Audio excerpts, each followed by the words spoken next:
Hey listeners, it's Paul Andriola here. Why not join our community at Small Cap Discoveries, where we offer our members direct access to some of the best microcap investment opportunities available. Our members are getting access to premium microcap financings, research reports, and direct access to management. Sign up today at www.smallcapdiscoveries.com. Hi, everyone. Welcome to the Small Cap Discoveries conference call. Today is February 4th, 2025, and today on our call, we have the CEO, Brent Charleton from Enwave Corporation. Enwave trades on the TSX Venture Exchange under the symbol ENW, and it also trades on the OTC under NWVCF. The company is currently trading at 23 cents with about 111 million shares outstanding, or about a $25.5 million market cap. I'd now like to hand it over to Paul Andriola. Hey, thanks a lot, Trevor. Brent, good to see you again. We dropped by your shop about a week ago and had the opportunity to kick the tires, so to speak, and actually sample some of the stuff that you guys help manufacture. So great to have you here. Enwave is probably a new name for a lot of our listeners, so great opportunity to get to know the business a little bit. So listen, I'm just going to turn it over to you. You got a presentation. I'm going to let you rock with it, and then we'll follow up with some questions. Thanks so much, Trevor and Paul, for having me. Okay, so I'm assuming you're seeing the screen now, the cover slide of the presentation. Trevor's switched it over. Again, thanks for the opportunity to present the story of Enwave Corporation as it has evolved in several different iterations over the past few years. And now we really are in a very focused position where we've commercialized a proprietary dehydration technology successfully into the food manufacturing industry globally, and have a number of new repeat purchase orders forthcoming on additional machines to be deployed to further support the build out of a diversified royalty portfolio. And we'll get into the business model of Enwave in a moment in more detail. So essentially, Enwave is focused on commercialization of a patented vacuum microwave dehydration technology. Vacuum, when combined with microwave, creates a very efficient, fast, and controllable low temperature continuous method to dry organic materials. And that is important in that if you can create an environment where you are removing water from food materials at lower temperatures, you have the ability to retain higher levels of nutritional content, create unique flavors and textures and applications that otherwise would not be possible with the incumbent drying technologies like air drying and freeze drying, which then allows the adoptees of our technology to carve out unique opportunities in their respective market verticals. We are the global leader in vacuum microwave. We are the only company that we have come across that has successfully scaled up this concept to industrial level throughputs, again, on a continuous basis, producing repeatable outcomes. And that has led obviously to, I think, quite impressive adoption across 23 countries and over 50 food manufacturers. Talking a bit about the business model before I flip to the next slide is that we are unique in that we're not simply selling the machinery. We are licensing the use of this technology through a license agreement, selling the machinery and making a margin, typically around 30% gross margin on those transactions, and then have a carry in the form of a royalty, either as a percentage of gross revenue or as a fee per kilogram or pound produced of said product. Again, this is a model that's been proven many times over with different adoptees. And now it's really at the point of scaling this technology adoption as fast as we possibly can by building out our sales structure.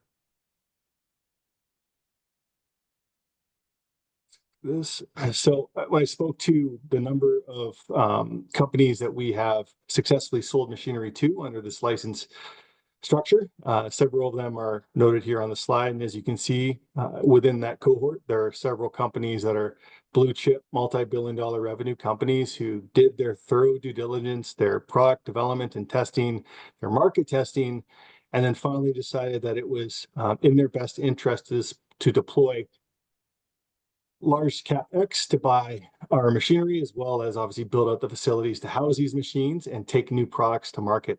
So of note, Dole, one of our more recent large-scale blue chip partners, has successfully launched a new snack line called Good Crunch in North America, and we should see rapid expansion of that over the next 12 months, not only in terms of the markets they're distributing their products into, but the types and number of products.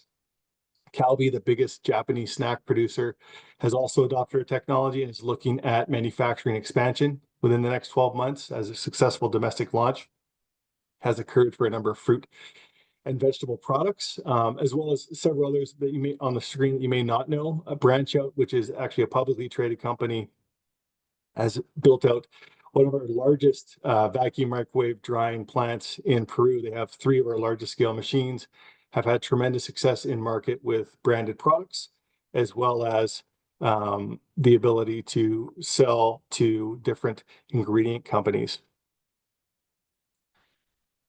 So the investment highlights really for Enwave is that we've successfully developed a innovative technology that provides a solution to the problem in the food industry, which is a lot of waste occurs, or if certain products require refrigeration, the cold chain storage is very expensive as well. So this allows companies to produce shelf-stable ingredients and snacks that are still going to retain, again, a higher level of nutrition, which is going to ultimately benefit the end consumer, and they can price those products higher. Further, for fruit and vegetable companies, there's a lot of waste if the banana or orange isn't perfect for sale on the traditional grocery distribution network, then often will be thrown out and composted. In this particular situation, they can turn trash to treasure and take B or C grade materials and can turn into value-added products. We are certainly the first mover in this particular technology, in that we have 18 patents that protect our innovation, both on the apparatus design and also on the processing protocol for certain applications we deem to be commercially viable. And the newest patents that we filed for that we deemed to be material were completed in 2020, which elongates our core protection out until 2040, given it's a 20-year life for every new patent that's filed for and successfully granted. That's an important point to make as well, because in all of our licenses that we've signed with different food manufacturers, the term in which they will continue to pay royalties to Enwave is until the last patent within our portfolio expires. So we should expect royalty collection at minimum for until 2040. It's a very large market, and we've only sort of scratched the surface of how much we can carve out for Rev Technology, and we're in the process of doing that right now. Talked about the blue chip customer base, which gives us a lot of credibility to really scale through on this adoption. And highly attractive business model in that the more and more royalties that we can collect, the better margin profile of our business. And we're going to keep a very tight expense structure. Right now, we're about $4.5 million of expenses each year, and we had royalties last fiscal year of $2 million. We're working hard to get that royalty amount up towards $4.5 to $5 million as soon as we can, so that can cover all of our expenses, and then any more lumpy profit that we get on the sale of machinery plus incremental royalty growth can ultimately fall to the bottom line. And that is the vision that we're hoping to execute on within the next 2 to 3 years. A little bit about some of the key things that occurred in fiscal 24, which for us ended September 30th. We had a very transparent here, very weak first half of the year, given that the machine transactions are so material, in the range of $2 million plus per transaction, and the lumpiness wasn't there in the first half, but was there in the second half. And so we had a very, again, weak first half and strong second half, which is reflected in a sort of revival of the share price and more interest in the stock. As well, we settled an ongoing lawsuit that we had with a former CEO, which resulted in a permanent injunction on him and his colleagues in regards to vacuum microwave technology. Had his patents assigned to Enwave, and there was some settlement work there as well. We also were able to secure a Desjardins debt facility and a term loan, which was created for a backstop on our growth plans, where we hope to have the ability to finance some of the transactions with certain companies and charging them an interest rate that would be well above what we'd be charged on that credit facility. So some flexibility in deal making, and also flexibility in building machines prior to selling them, given that these machines can't be built overnight. It's about a 6-month process. in building our largest scale machines, and we want to have at least one of those in inventory at any given time to quickly deploy once one of our licensed partners decides to scale up. We saw royalty growth, which was robust year over year, with a 34% increase in fiscal 24. Again, $2 million is what I mentioned a moment ago. We anticipate that to continue to grow and hope to see a royalty amount that's somewhere between 2.5 and 3 million for fiscal 25. And we think that's a conservative target to put forth, given the number of new machines that have recently been installed, turned on, and are immediately producing already commercially distributed products. So this is not a slow process of startup and capacity utilization. This is a plug and play with some of these more recent machines. Moving forward in terms of financial stability and also consistency and performance, Q1 and Q2 of this year are lining up to be more consistent with Q3 and Q4 of last versus Q1 and Q2. And that is to do with a very strong pipeline of repeat purchase orders that we're expecting from current licensed partners who have exhausted their current manufacturing capacity and need more machines, as well as a number of new projects that are on the go. Folks that were renting smaller machines to test the market with new products have come back with favorable data and have decided that moving ahead with purchasing equipment is likely to be in their very near-term future. So taking a couple steps back here and talking a bit more about, why does vacuum microwave technology matter? Well, the incumbent technologies, as I mentioned, primarily freeze drying and air drying, don't offer much room for innovation and growth in terms of the applications that can be sold into market. Oftentimes when folks are being introduced to Enwave, they think, okay, snack products, well, I see them at my local grocery store. There's an aisle for those. Is that really like the limitations of how your technology can create value for these food manufacturers? And the clear answer to that is no. It's very diversified in the ability for ingredient companies that sell on a B2B to sell dried components to cereal companies, to dairy companies for ice cream and yogurts, to baked good companies, to pet food companies. All major market verticals in the food ecosystem touch some shelf-stable component as an ingredient throughout. So we see it to be a great opportunity for these companies that have taken our technology to position themselves in a position of strength. Also, I talked about the drying times. Typically, we're drying between 1 to 3 hours maximum, whereas freeze drying can be 12 hours or more, and even air drying to produce the same throughput of products, not necessarily the same quality, would be about 8 hours. So we're looking at a massive difference in time.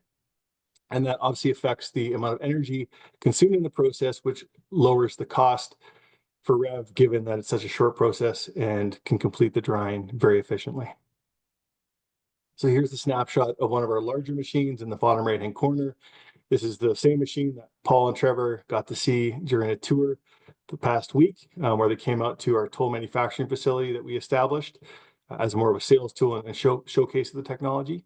But again, back to the vacuum and microwave and why it works so well together is that microwave energy penetrates product loads uniformly. And that allows the user of this type of technology to take out precise amounts of moisture, creating either very, very crunchy and dry end material, or if the preference is to create a chewier product with higher moisture retained in the end application, they can do so. And so that provides flexibility that, simply put, the other technologies can't provide. When you apply vacuum, you're altering the atmospheric pressure, therefore lowering the boiling point of water. So similarly, if you were to go up to the top of Whistler and boil a pot of water, that's going to be a lower temperature than it would be down at sea level in Vancouver. And so that concept is applied to keep that temperature range between room and body temperature, typically for food dehydration. And that is adequate enough to, again, retain a very high level of nutrients, typically between 80 and 90% retained from the original material. This slide gives you a snapshot of call it the 9 most frequent topics of conversation that we have with potential adopters of this technology when they look at the advantages versus, again, other drying platforms. The higher quality products, the consistency and flexibility and moisture control. Reduced footprint in the machinery is also a key one, saving them a lot of cash and increasing the efficiencies within their respective plants. Talked about, upcycling of B and C grade produce, but also this particular technology has a closed loop cooling system, so there's little to none water waste. And using this technology produces minimal CO2, given that the primary input is electricity, which can be sourced from greener sources such as solar. I know Dole proudly advertises the fact that they're using green technology, or green energy, I should say, to help produce their Good Crunch product line. I talked about the time and taste and the nutritional content, but this slide gives you a good indication qualitatively of some of the other key differences between the two most competitive incumbent technologies. And the next slide here allows for a breakdown of the key verticals in the food industry in which we've already commercialized this technology. I said we had north of 50 commercial licensed partners, 17 of which are in the fruit and vegetable area, 15 in dairy, primarily for cheese, shelf-stable cheese snacks and yogurt snacks, 5 in meat and seafood, 3 in baked goods, which includes the U.S. Army for a cheesecake application, which is being incorporated into the military ration programming starting in late 2025, and pet food. We also have a handful of cannabis adopters who, majority of which bought the machinery when the cannabis market was in a far better financial state back in 2018, 2019. Thankfully, several of those companies continue to use the technology because it works. We will advantageously entertain new projects in the cannabis industry in the future, but it hasn't been a keen focus for our business development team as we've got so many food application projects in our pipeline currently.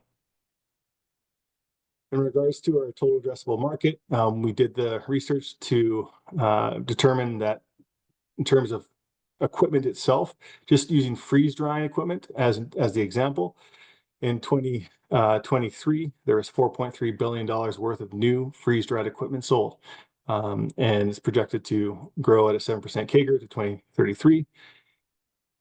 That being said, our revenues the past 3 years have been in the range of $10 million, majority of which being machine sales revenue. And for fiscal 25, which we're in now, we would think it's possible to get closer to the $16 to $20 million revenue mark, assuming that we can close on these large scale sales opportunities we have in our pipeline. And as we continue to expand the number of companies that have adopted our technology, and of course the repeat large scale orders tied to manufacturing capacity needs, will slowly carve out more and more of that very large market share or markets using. And in regards to the actual value of dried products in market, that's a critical metric to consider too, given that the majority of our royalties are a percentage of gross revenue created. As you can see in the freeze dried food market, there's large growth expected, and as well in the cannabis market. I more so focus on the food market right now, given again, that's where we're putting the majority of our resources into. So in terms of the revenue generation in the business, first and foremost, it's selling the machinery under the license. Last fiscal year, it made up 76% of the revenue collected. To give you a scope, indication of the size and scope of each transaction, our 10 kilowatt, which is our smallest batch unit machine, often used for product and process development, is sold for around 300K CAD. And we have about close to 45 of those 10 kilowatt machines around the world, either being continued to be used for product and process development or being used for smaller scale commercial production to get products in market to de-risk the business cases before larger machines are purchased. And then our larger continuous lines range between 1.75 and 2.5 million CAD on each transaction. Talked about the royalty increase from fiscal 23 to fiscal 24, which is very good. And over the past 5 years, there's a slide on here which will better illustrate the growth we've seen. It really feels internally like we're hitting an inflection point on royalty growth, primarily to do with the repeat purchase orders, again, that we're expecting. And we know that once those machines are deployed and started up, that they're going to immediately start generating royalties, given that the products themselves have already been accepted and have a clear distribution into the marketplace. And then lastly, we have a toll manufacturing facility. I mentioned the picture of the machinery on the previous slide. We've used that to allow certain companies to bring more material amounts of products to market to further de-risk the potential adoption of the technology for internal manufacture, as well as it's a fantastic, showroom of the technology. When companies come to visit us in Delta and are doing product development at our innovation center with our food scientists on smaller scale equipment, they can walk across the parking lot and see the full-fledged large scale operating plant and start to envision, how that would fit into their own manufacturing ecosystem. It's been a really, really good tool for us on that point. So why do customers choose to engage with Enwave and buy machinery and agree to pay a royalty, which is the most critical part in the sales process, is getting them to see the value that would be created through the adoption of REV technology? Well, first, again, the validation of the technology with other partners, and more so the validation of products in market that are actually selling and doing well, has been critical. The scalability of our technology and the reliability, being able to produce the same product over and over and over again with the critical advantages of a faster process and lower cost of production, as well being patent protected. So they know that if they have certain exclusivities in a license, that there's quite a large moat around the business opportunity for them. And then once you've deployed the machinery and trained them and done initial product development, given the business model and our benefit of more royalties being created through better utilization of the technology and the machines deployed, we offer 24/7 remote servicing on the machinery, as well as collaborative work in different projects for new products to be developed and brought to market. And combining those 2 points, it just provides an opportunity that is lower risk than perhaps other new technologies that they may be considering. In the sales process, I mentioned our innovation center. That's typically where the process will begin, and that is evaluating different product and process to then be tested. It's typically, small focus group work. And if they like what they see in regards to the data, the feedback, then they can either continue on with us on a paid basis in Vancouver or choose to rent one of the smaller 10 kilowatt units for between a 3 and 9 month term. And they'll work again in collaboration with our team to try and optimize the outcomes, to validate their business cases, and then hopefully compel them to sign a license, which will always have a royalty component, buy the machinery, and start commercialization. And again, after that, we're continuing to support them because we want them using that machine as much as possible, create as much royalties as possible to be sent back to us on a quarterly basis.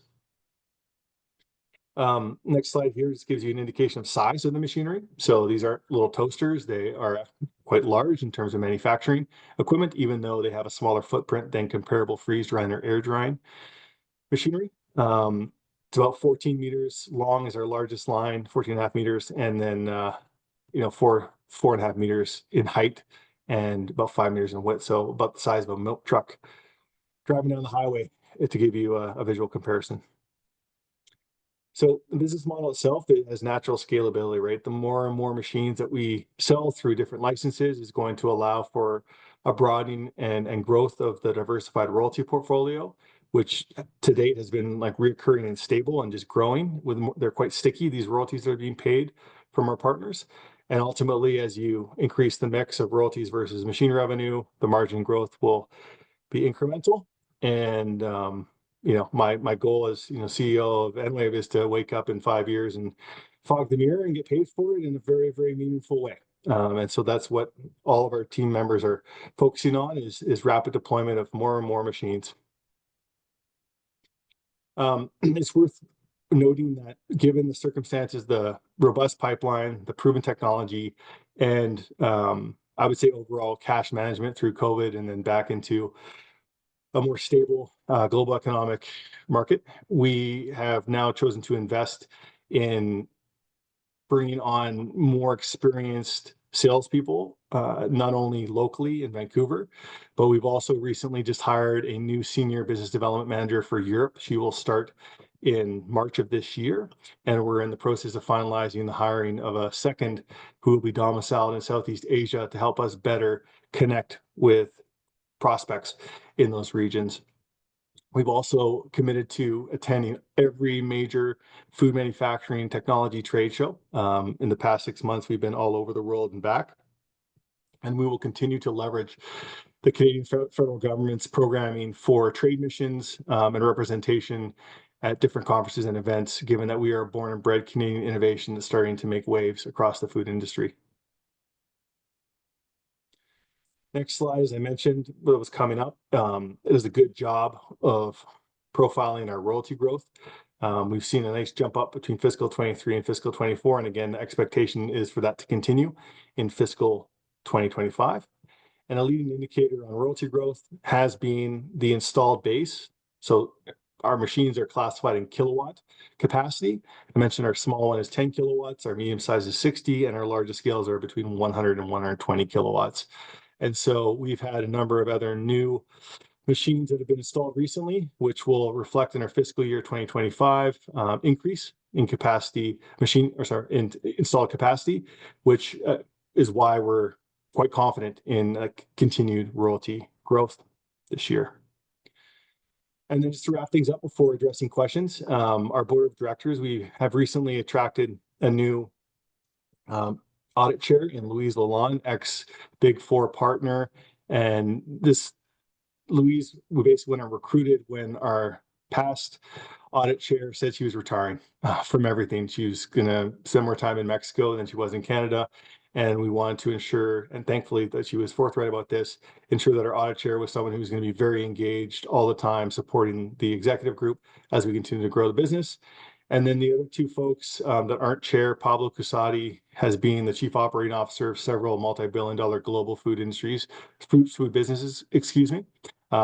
And Patrick Turpin was a former senior executive at Costco, as well a snacking entrepreneur who built out Pop Chips and ended up selling that for quite a sum. And then lastly, our chair, John Bodreski, brings robust capital markets experience and connections, and obviously an engineering background, which lends itself well to the type of business that we are. And then from a management perspective, I mentioned the sales investment. Dana Dunnage was hired in the summer of 2024. She's come on side and made a number of very, very good changes and improvements in our sales function. And that's why our pipeline is so full as it is right now. And then our two thought leaders are Mehmet Suku, our chief engineer, who is responsible for the PLC code, which is the algorithms that allow for the function and reliability of our technology. And then Dr. John Zhang, who's more on the application side, developing the new processes to get the best efficiency and the best quality outcomes with our partners. So with that, I will stop sharing the screen and engage with Trevor and Paul. Perfect, Brent. Thank you so much. Yeah, just a reminder quickly for those that are listening, if you got a question you'd like me to ask Brent, please use the chat function and we'll go ahead and do that. Listen, why don't we get into some of the history? You'd mentioned, let's call it a stumble in terms of the business. The company's been around for a while. Maybe talk through a little bit of the history, and then also, the legal issues you had with the former CEO. Maybe talk a little bit about that as well. Sure. Yeah, I guess I have the luxury, if you want to classify it as a luxury, of being with the business for 15 years. So having seen it in all phases of commercialization and some of the growing pains and decision points along the way. So the company started an operating subsidiary back in 2015 called NutraDried, and that took a product called Moon Cheese to market. It was a dried snack cheese, and it turned out to do very, very well. And to the point where investors were looking at Enwave and thinking, okay, are we an operating cheese snack company, or are we a technology licensing and royalty play? And so it was confusion for a time up until COVID. And COVID came through and the block prices of cheese went through the roof. That business was getting punished on a reduced margin and high expense structure. And ultimately, we ended up winding that business down. So selling the assets to a buyer who then became a licensed partner of ours and continues to pay us royalties and sell Moon Cheese into the market. So that was a stumble where market capitalization was far higher than it was than it is today. And so some folks who had invested for the operating sub component left the investment opportunity. And then you talk about the legal challenges. So that had been ongoing since, the ex-CEO was made redundant in 2018.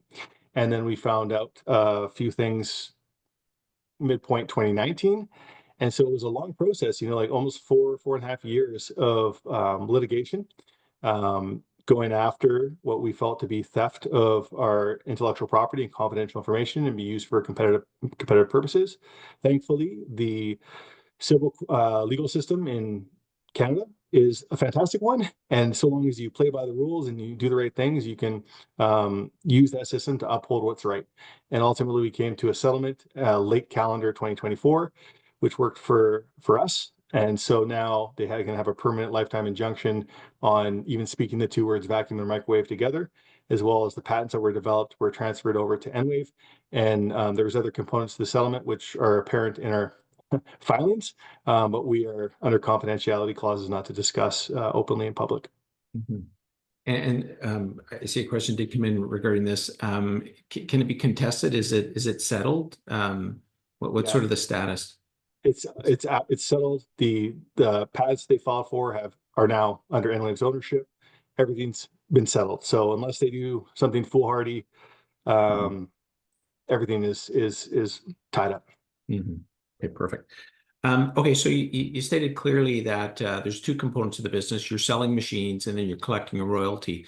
Maybe give us a little bit more color around like how do you measure the royalty on I'll call it a per machine or per kilowatt or however you like to measure it. As we see more of these units out there, how can our investors sort of understand what the royalty stream looks like? Paul, how are you going to model this out to see where this royalty will go? That's the next step. Yeah.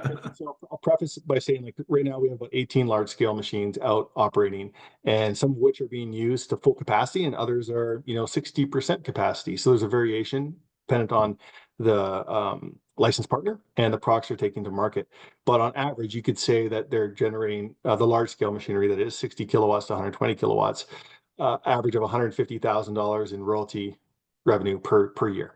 As I mentioned, some are like closer to 400 and some are closer to like 75,000, just depending on the evolution of their own individual business opportunities. So as we move forward and deploy more and more of these large scale lines, one should expect that the average royalty per machine should go up theoretically, given that a number of these new deployments, again, are repeat purchase orders from existing licensed partners who have successful products in the market. So it's not a slow development of capacity utilization. It's more of a plug and play. They already know what volume estimates they need to fulfill in coming years. But for now, from a modeling standpoint, 150,000 per large scale machines should be a conservative approach to how we should see the royalty portfolio growing. And there's so many different categories, and we got the opportunity to taste test everything from like literally cheesecake to fruits and vegetables and chips and all sorts of stuff. Is there a category that you seem to think that has higher potential, or is it kind of across the board? There's several areas of extreme potential, and the first would be the continued potential in the fruit and vegetable market. The number of new large-scale fruit and vegetable manufacturers that already offer the market either frozen or fresh produce that are looking to diversify into shelf-stable products is increasing, and that's an easy one because you can point to several different examples in market where success is already being realized. The pet food industry is another one that's really starting to generate interest. We're hoping to announce a few new relationships on that this fiscal year, as well in the dairy industry. Like Moon Cheese was sort of that first innovative new product that kind of caught people's attention and attention about Enwave's technology. We're starting to see, again, to your point, shelf-stable cheesecake snacks that are likely to go to market, not just go to the U.S. Army coming up. There's a few companies that are circling the wagon here on taking that commercial. As well as yogurt snacks is also a new application that is being sold commercially now, first through our Icelandic partner using their traditional skyr as a base material. And then in the ready-to-eat meal space, there's a lot of interest for the prepping community and doing, whether it be a jambalaya or, a scrambled breakfast, like that type of product application is now being investigated by more than one company. I might as well follow up. There's a question from Jennifer. It says, do you make lightweight backpacking dinners that can be rehydrated on the trail? Is that kind of the direction some of these applications are going? And so I would ask Jennifer to go and purchase our cherished licensed partners, Nomad Nutrition, online. They have already a number of products, just like you described it, available commercially, and they were selling through REI and Mountain Equipment Co-op and a number of other outdoor distribution channels. And so Nomad Nutrition is one company, and there's a few others that are considering commercialization of this in the United States forthcoming. And for those that are looking for product, try to find the Brussels sprouts. We tried Brussels sprouts that were absolutely fantastic. There's a lot of cool stuff that they've managed to sort of develop with their partners.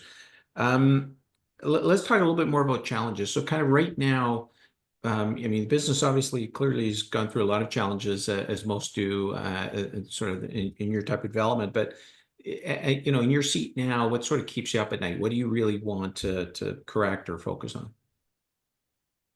For me, the clear focus every day waking up is like, how can we move faster to close more deals?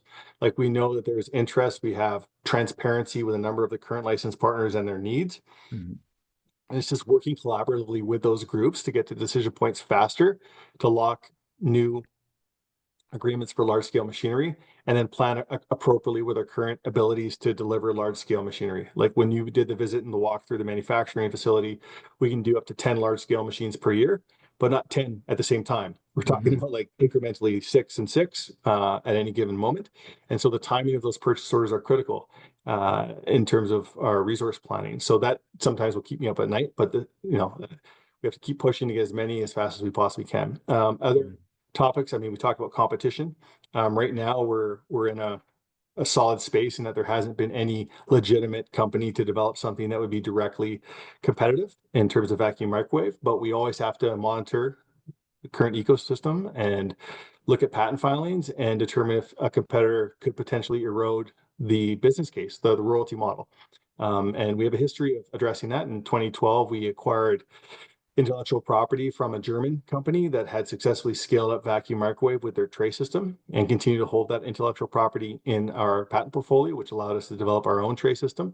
So if something arises, that would be the similar strategy that we would take. We would look at, the value of that IP and then hopefully vend that into our current portfolio. Mhm. And then Brent, let's talk about the stock a little bit. Again, it's been around for about 15 years. The company went public a while ago.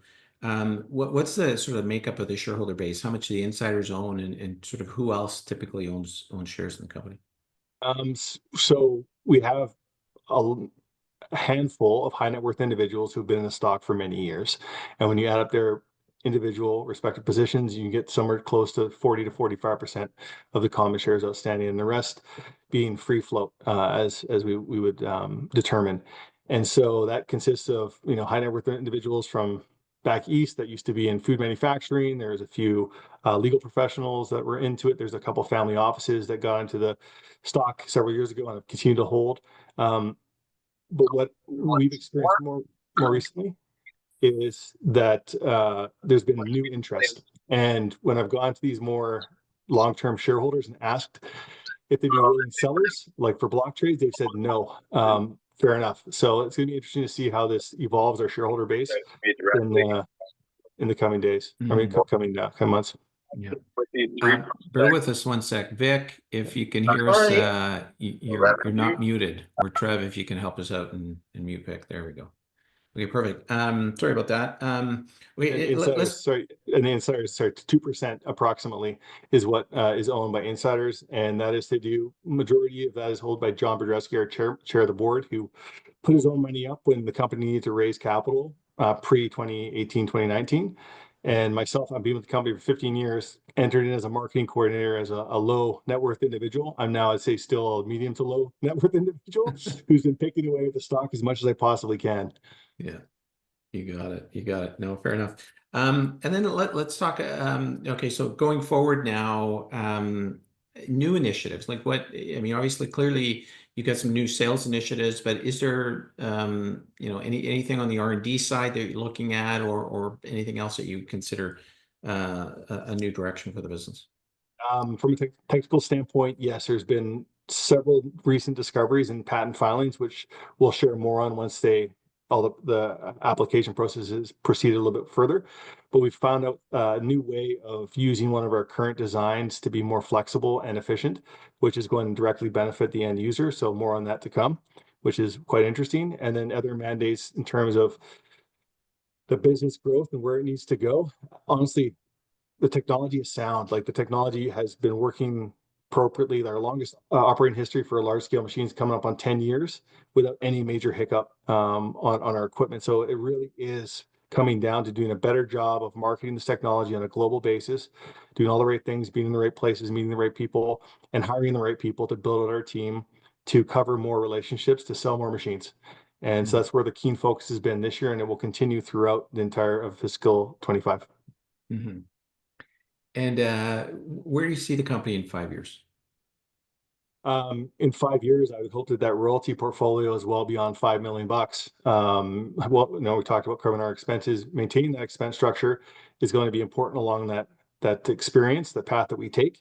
And then also one point that we did bring up in past conversations with yourself and Trevor was, okay, if we grow beyond the need to build more than 10 large scale machines per year, are you going to build out your infrastructure locally, or are you going to look at different strategies? And the answer was different strategy. So outsourcing with some other machine fabricators who we've already connected with, one domiciled in Turkey and the other one in Mexico. And given the opportunity, if we do get a glut of large scale machine purchase orders all at once, then that would be the opportunity to test these new relationships to see if we could build a more robust network of third-party manufacturing as we continue to grow. So ultimately, much larger royalty portfolio, selling a lot more machines per year than 10, and waking up in the morning, fogging the mirror and getting paid for it, and being a high net worth individual by that time, Paul. Being a high net worth individual by that time.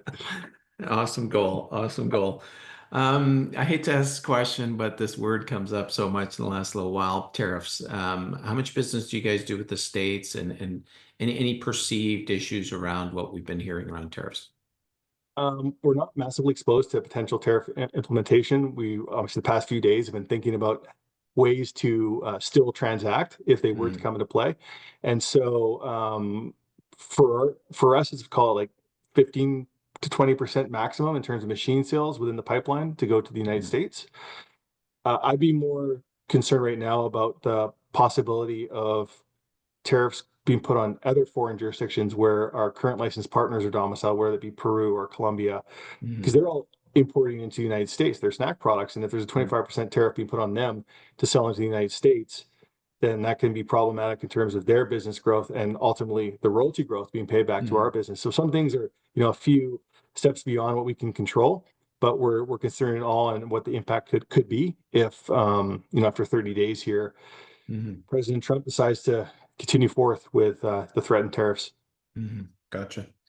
Okay, so as we wrap up, just a couple more questions, just from an investor standpoint here. Like, if we're going to watch your business closely, where do you think, where should we focus? What sort of catalyst should we watch out for? What sort of metrics do you think are most important to watch? First and foremost is the number of new transactions on machine sales that we come through with. So I would classify repeat purchase orders from some of the larger companies being more important than, say, a new transaction with a new entity that may not be as well known. So that being first. And then second would be royalty growth quarter after quarter, making sure that we continue to see that consistent growth and capacity utilization on existing installed rev machinery base. And controlling expenses, like make sure that we're doing a good job of maintaining the expense structure in our business as these other aspects continue to grow. Those three things. What's your favorite product, and what do you think is the best example of what your technology can do? The one that sells the most and generates the most royalties. There's favorites for everybody. I think right now I'm really interested to see, because fruit, vegetable, and dairy, it's really established. I'm interested to see where this baked application goes. This cheesecake, as it's being implemented into the U.S. military ration programming this year. How does that look in terms of volume that's going to be needed through our partner Bridgeford Foods in South Carolina? And then how does that translate into the consumer space? Because again, we have licensed partners who are going to take this as a snack product into the market, and I want to see, how much traction they're going to get, or lack thereof. Don't know yet, but I love that product. That was pretty tasty. Brent, just last opportunity, I guess, just to cover anything you think we may have missed, or any key message you want to make sure everybody walks away with today. I'd say the technology is completely de-risked. It's about scaling the business as fast as we possibly can. And I think we're making the smart investments in sales right now and making sure, again, that we're present at every trade show possible and connecting with many of the like household food company names that you would think that we should be engaged with. We can't obviously talk about them publicly, but I'm sure that they're in our pipeline right now. And if we're able to deliver a higher cadence of deals through fiscal 25 and a larger number of machines being sold versus what we've sold as sort of status quo the past 3 years, which has been between 3 and 5 machines, then I think that is an indication of us moving forward in an inflection point in terms of the accepting this technology into the broader food industry, and ultimately a path faster to that $5 million royalty mark that we want to get to as soon as we possibly can. Fantastic. You just want to be another overnight success that took 15 years. That's my understanding, right? Right now, I'm not concerned how long it's taken. It's just the fact that it needs to be a success, and we need to, get there. Not another 15 years, like 2 years max. Here we go. Yeah. Perfect. You got it. Awesome. Okay, everyone, we've been speaking with Brent Charleton, Enwave Corporation, symbol ENW on the Venture Exchange. Brent, this was great. Appreciate getting a good understanding of what the business is all about, and certainly looking forward to catching up in the near future as we see a little more success down the road. Thank you for having us, Paul. Excellent. Thanks. Bye for now.